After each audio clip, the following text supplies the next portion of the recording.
这群将代表台南市出赛的摔跤选手正在卖力练习，为的就是希望能够在113年全国运动会上发挥实力，为台南市争取荣誉。练的时候很辛苦。会，但是我觉得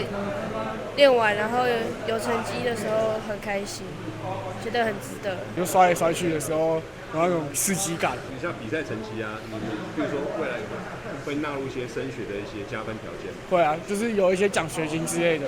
台湾过去在训练摔跤选手时，都是借用柔道的场地来练习，并没有一个专责的道馆。后来经过众人努力，终于在109年，台南有了专责训练选手的场地。更难得的是，台南也是全国唯一有摔跤道馆的城市，由此也能看出台南市对于选手培养的重视。摔跤委员会呢，一直以来在我们全台湾各县市，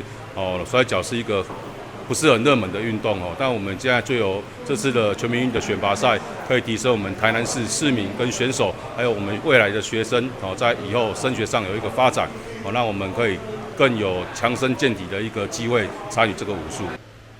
台南市摔跤道馆的成立，除了是为了培育选手可以在国内外各项赛事发光发热，也希望能够号召更多国人一同来学习这项强身健体又能防身的运动。记者张硕维，台南报道。